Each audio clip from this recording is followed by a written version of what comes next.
Thank you.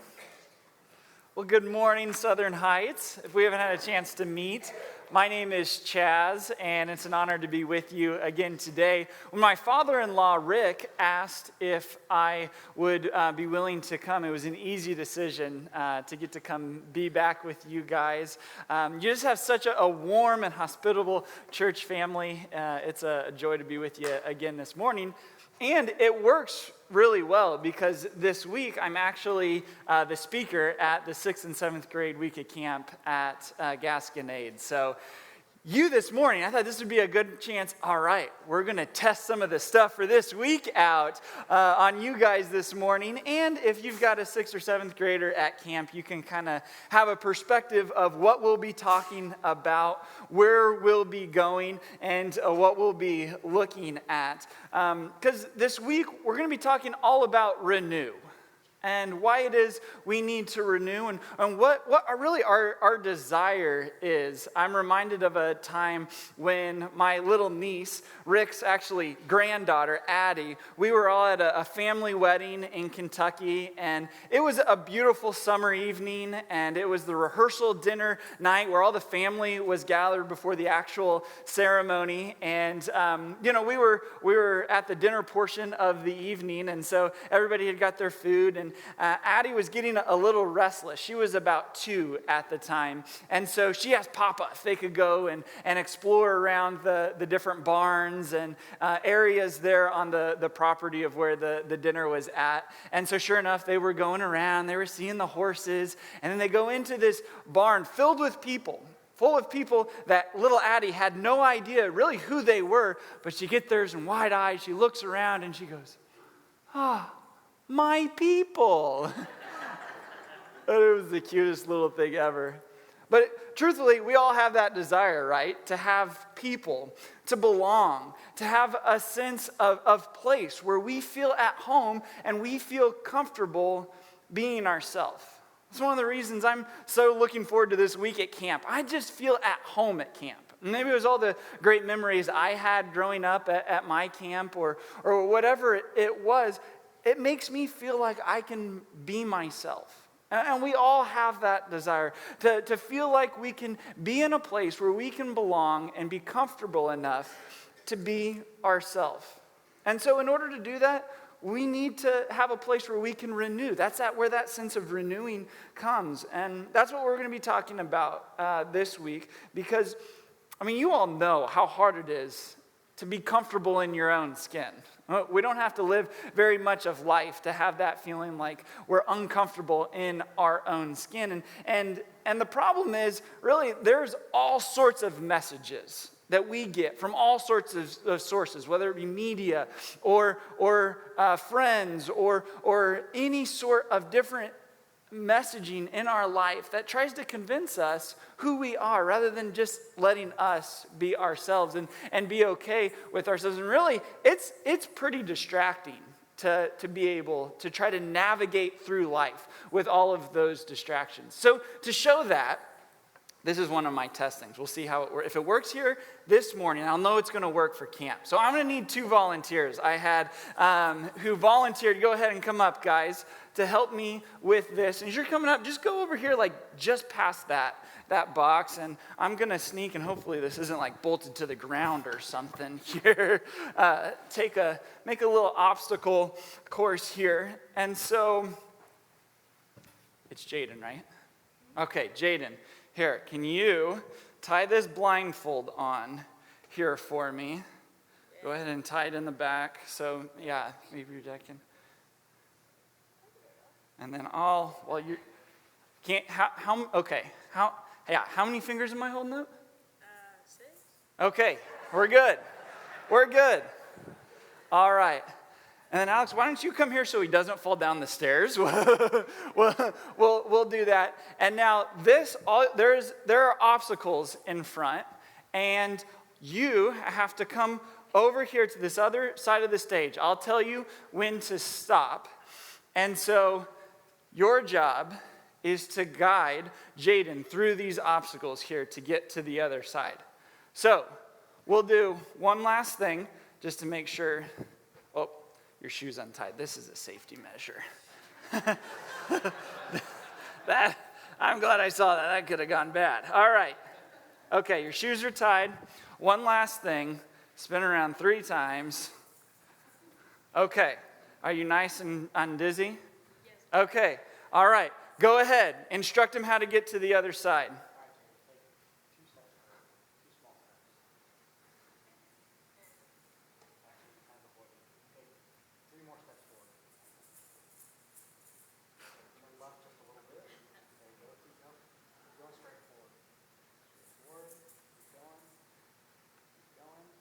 And make him zigzag. Make him go around the table. Turn left, all the way left. Keep going. Keep going. Keep going left. Doing good. Keep going. 2 or 3 more steps to the left. All right. Now I want you to turn a little bit to your right. Now walk straight. Good. Keep going. Keep going. All right, you made it. Let's give him a round of applause. Oh, don't take it off quite yet. Now, here's the trick. This time, turn around, and you're gonna go back, listening to your dad's voice again. Except this time, I need you guys to make as much noise as you can. Are you ready? Here, we'll tighten it. Make it tight for you. Okay. Are you ready? I want you to hear my voice. All right. Ready on 3. Make as much noise as you can. 1, 2, 3. Yeah.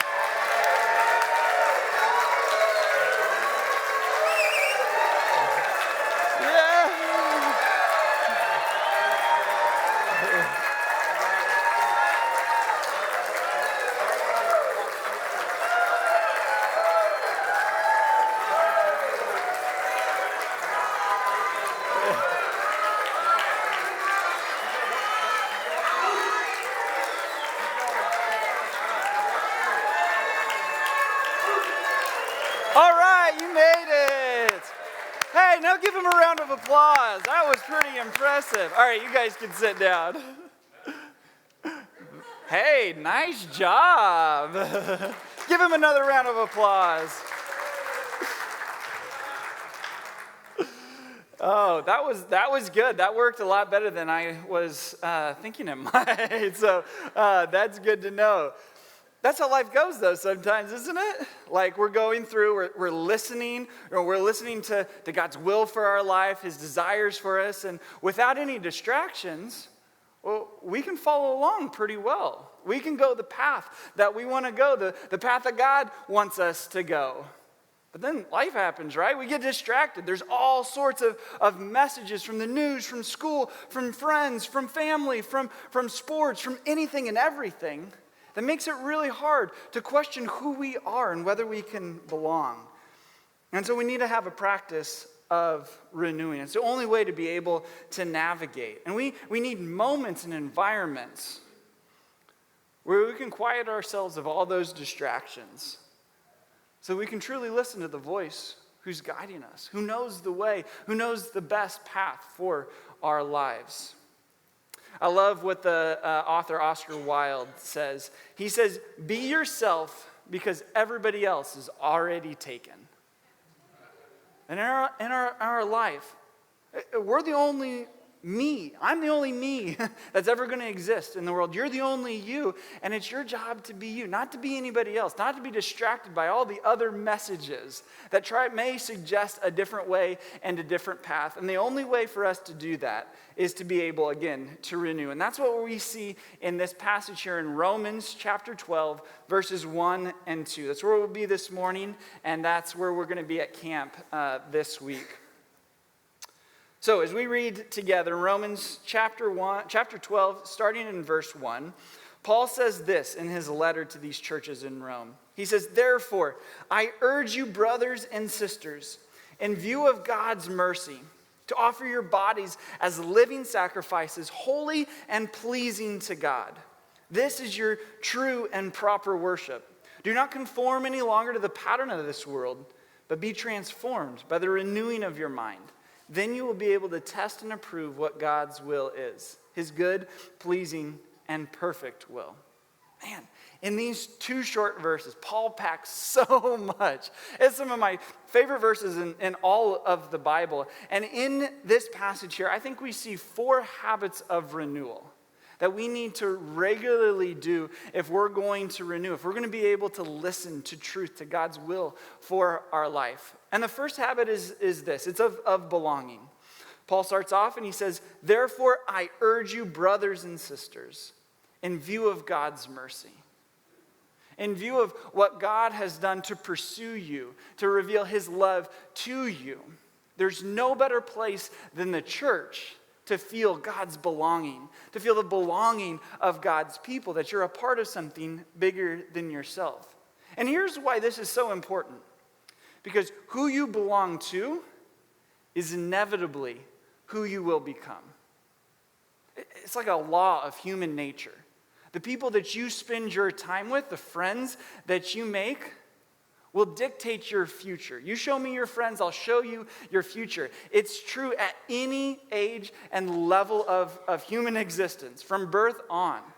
You show me your friends, you show me the people that you're belonging to, that's who you'll become. That's the direction that your life will inevitably take. And so we need to pay attention to that.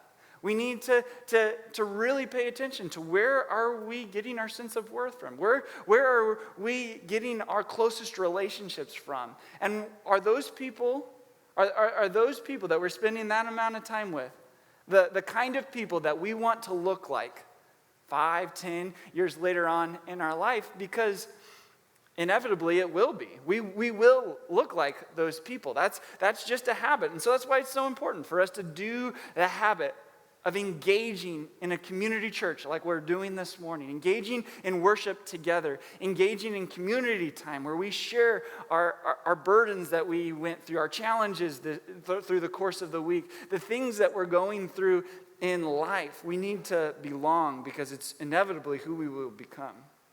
The second habit is this. It's of worship, where Paul says to offer your bodies as living sacrifices, holy and pleasing to God. This is your true and proper worship. See, there's no better way to be human, to follow the way than following the way of Jesus. There's no better way to be human than sacrificially following Jesus' way. I love the famous missionary Jim Elliot's quote that he says, "He is no fool to give up what he cannot keep, to gain what he cannot lose." And he lived it. I don't know if you know Jim Elliot's story, but it's an inspiring one. This young guy grew up in the Pacific Northwest and grew up in a faithful Christian family. And as he was figuring out what he was going to give his life to, he sensed God calling him to be a missionary, to go off into unreached people groups that had not yet heard the good news of Jesus. In fact, had not even had their own written language and an ability to read and write in their own language. And so he started to learn the process of doing this, of taking just an oral language and making it into the written form. And the people group that God called him to was the dangerous Aka tribe near Ecuador. And it was challenging. These people were known for their warrior-like violence in this community. And it was just what God kept putting on Jim Elliot's heart. And he has so many great quotes. It'd be worth Googling and seeing some of his. His life has even been made into a movie, The End of the Spear. And because what happened to Jim, as he went and they started making their contact through planes and gifts and had a friendly contact where they connected and were able to communicate with each other. And then when they went to the island to go be with the people and to share with them the good news, they were murdered as missionaries, becoming martyrs in the sacrifice that they made. And it's what he lived in saying that he is no fool who gives what he cannot keep. We cannot keep our lives. We don't have control of tomorrow. We're only given the day that we're in. We can't control what happens in every part of our life. But he who gives what he cannot keep to gain what he cannot lose. Meaning, the beauty of living the meaningful life of sacrifice and surrendering our will to God's greater will in our lives and letting his way be the way that we live. That sacrifice being this idea of giving up something you love for something you love more. That you're able, whether it's your kids, whether it's your family, whether it's your friends, who you're able to put your needs after theirs. That you put them first in your life and you sacrifice for them so that you put them first. And it's kind of counterintuitive, right? Like that's not how it's supposed to work, that I'm supposed to give up my life. I mean, Jesus said it this way, he who gives up his life will find it. Because that's what he did for us. That's his example. And there's been no one who's lived a more whole, human, perfect life than Jesus. And it's our invitation to live sacrificially, be a living sacrifice. And there's no greater way to be human than to live sacrificially in our worship. And it's not just like we come and we sing songs. That's a clear, necessary, important part of our worship. But the word Paul uses here is the body, that offer your bodies. This isn't like just a kind of like an out there conceptual kind of idea. It's our physical bodies. It's worshiping God with our hands, with our arms, with our feet, with our legs, with what we do. And it's not just confined to a building. Well, God's not ever been confined to a building. It's living for God in all that we do. When we plow the field, when we milk the cows, when we teach students, when we do anything and everything in between.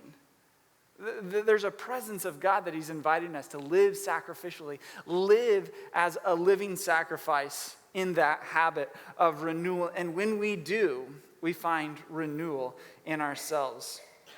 The third habit of renewal is transformation. When Paul says, do not conform to the pattern of this world, but be transformed by the renewing of your mind. See, I think it's the difference between things that change and things that transform. Go ahead, a little audience interaction time here. Shout out a few things. When I say, what are some things you change? What comes to mind? Shout it out. Diapers. Yeah, that's a really good example. Yeah, those suckers just keep coming when you got a little one. What else? What do you change? Clothes, yes. Sheets, yes. Hopefully we all are changing our sheets. Habits, yes. Sometimes we got to change our habits. I think of things like a light bulb. Like you change a light bulb. Things we change go through a series of repetition. Like you're always changing diapers. You're always changing clothes. You're always changing seats. There really is no end. And really, inevitably, the world is always changing. We can't freeze the world and stop it with where it is. We can't do that with our lives. We can't do that with our schools. We can't do that with anything. Everything is inevitably always changing. What we have the choice with is, are we going to change or are we going to transform? Because on the opposite side, what are some things that transform? When I think of things that transform, I think of things like maybe a rusty old car that's been sitting out in a yard and it is not the once glorious vehicle that it once was. It's now just a rust bucket. And if you take that car through a period of restoration or transformation, it goes from broken down and useless to something that's beautiful. You take the car shows, you show off, and it's maybe even better than it once was. Or I think of like a butterfly, right? Like a caterpillar starts as this little bug that crawls on the ground all over eating grass and dirt, and eventually it makes a cocoon and goes through a transformation. It moves from what it was to something new. And how ridiculous would it be for a butterfly to say, I think I'm done being a butterfly here. I'll go back to being a caterpillar. I'll go back to what I was. Or if you took your car and you just ripped it all to pieces and you let it get all rusty again and a piece of junk. Like, That doesn't make sense because it's gone through a transformation. Because when we change, we have to keep changing. But when we transform, like what Paul is inviting the people in Rome to transform, there's no going back. Because why would you? Your life's so much better. You've been renewed. You're being who you were created to be. So we go through the habits of belonging, of worship, of transformation. And finally, that of purpose. Where Paul finishes the second verse here, and he says, then you will be able to test and approve what God's will is. His good, pleasing, and perfect will. God didn't mess up when he put this will together, this plan for your life together. And that you weren't created on accident. You were created on purpose by God for a purpose, to be his message and example of love into the world. That you have a purpose, and that purpose is to love. And what we do when we go through these processes of renewal is we get clarity on the will that God has for us in our life. The direction that he has, the space in which he has for us to live. Because when we're outside of that, it's not safe for us. My wife Chelsea and I, we were living in Colorado at the time, and we had an opportunity. When you're like local Colorado residents, you kind of know some of the secrets and opportunities to get a good rate for like going up into the mountains. And so we were living in the foothills, and we had a friend of ours who is actually our babysitter from when we lived in Chicago that was out visiting us. And we got a great deal on this really nice three-bedroom condo in Aspen, which was just beautiful there. And because it was kind of the off season and not very busy, we like I said, we got a really good price. So we were having a great time, and my daughter was really excited because she got to share a room with our visitor in one room, and we put my son down in our other room. It was one of those condos that had there was a door, there were 2 entry and exit doors for whatever reason. They set it up so I think you could split it into 2 different condos. And so it was time for the kids to go to bed. And so we put them to bed, and they were sitting there sleeping and resting, and we were playing games with our friend who was visiting us, and the kids were asleep, and all of a sudden, we get this call on the phone in the condo and said, yeah, are you missing a toddler? I don't know. Let me check. I don't know what that says to you when you don't know the answer to the question of, are you missing a toddler? But what had happened is our little Carter, who was literally 2 at the time, escaped out of the door. We had locked it, but it was one of those, it didn't have a latch lock. And when he pressed it, he opened up, he saw the light, and he started exploring. He found an elevator and was just riding the elevator up and down, as happy as could be. And thankfully, it wasn't busy, and some nice, kind stranger was able to help him find the desk. And they called us because they knew we were together. But I remember as a parent just being so scared for him. Because Carter didn't know the danger that he was in. Because he could have easily gone out the elevator if somebody wouldn't have seen him, wander out into the street, and who knows what could have happened.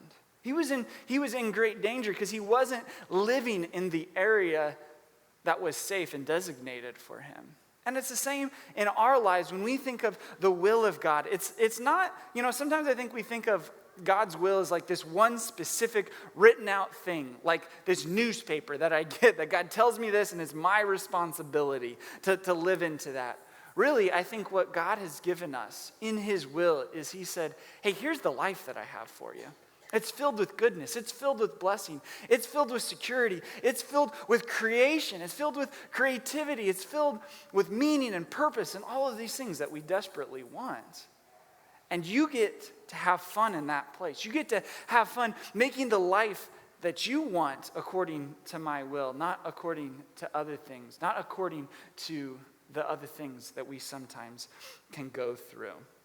And so that's what we have to continue to renew in, to have that habit of embracing our purpose and the purpose that God has for us. And now, here's the thing. This is the cool thing about all of these habits of renewal, is we know they work. We know that they are true and they are good because it's what happened in the early church. They didn't just take this as good advice from Paul's letter. They heard it and they saw, man, we can change the world with this. And this letter, this short little letter that was written, really it's kind of a long letter, but this letter that was written to the house church is about 150 people in the huge city of Rome in the ancient world, the biggest city in the world. They took this letter, they took this advice, they took this opportunity of renewal, and they flipped the known world on its head. They were a community that belonged and welcomed everybody. And they showed everybody, whether inside or outside the community, with the very love of Christ. And they changed the world. And the opportunity for us is the same, is to do the same thing. Is to go out and to be the community, to be the body of Christ, to be the message of love for the waiting world, as the church in Rome was able to do that. And in order to do that, they had to be renewed. So what does that mean for our life? I mean, how are we going to be ourselves? As Oscar Wilde put it, be yourself because everybody else is already taken. How do we do that? Well, I think it starts with being honest. Being honest in what we see. And what really our life is all about and how we get meaning and how we live it out.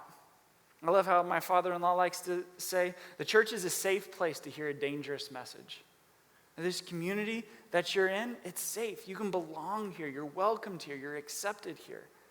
And when you embrace it, when you're a part of it, the thing is you're going to want to live a dangerously sacrificial life because you understand that that's the best possible life for you. And so to end our time today, we're going to do an ancient practice that the church has done for years, for centuries. And it's a spiritual formation practice called Lectio Divina. And really all it is creating a space for us just to let down all of the weight, all of the distractions that we've been trying to navigate through in the course of our week. And just create an opportunity where we can hear the word of God spoken to us. And I'm going to ask you a series of questions that will just be a guided reflection time as the music is played. And just invite God into this time to speak to you through this passage. Again, I'm going to ask just a few questions to set us up. I'll read the passage and inviting you to just pay attention to what God is speaking to you. So it's important to do this, to start and just have a posture of acceptance and ready. So put both feet flat on the ground and take your palms and just lay them up on your knees, just in a very comfortable way. And when you're comfortable, just close your eyes and we'll begin our time of meditation together.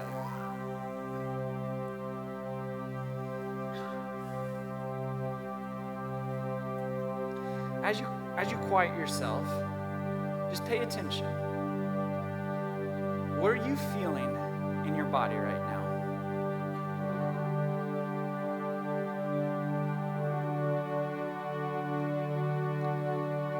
How have you noticed the presence of God this week in your life?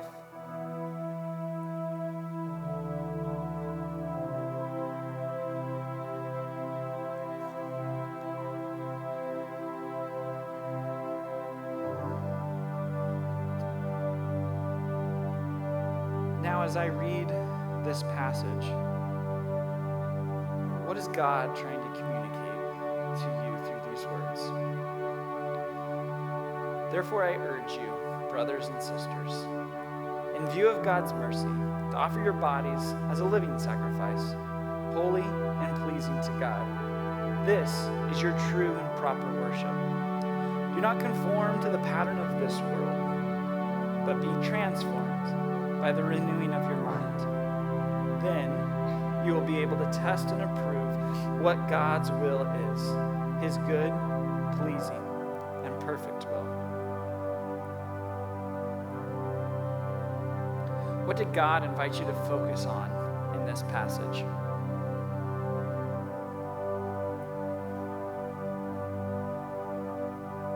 How does that make you feel?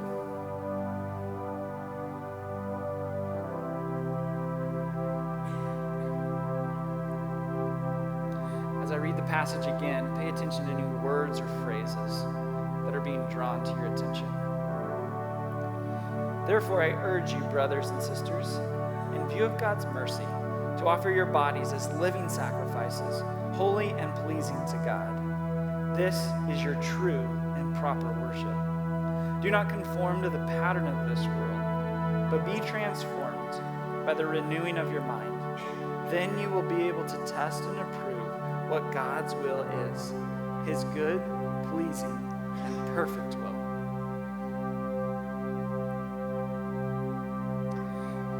Is there anything God is inviting you to respond to based on this passage?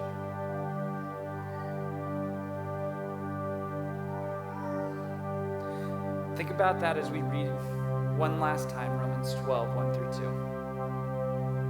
Therefore, I urge you, brothers and sisters, in view of God's mercy, to offer your bodies as living sacrifice, holy and pleasing to God. This is your true and proper worship. Do not conform to the pattern of this world, but be transformed by the renewing of your mind. Then you will be able to test and approve what God's will is, his good, pleasing, and perfect will.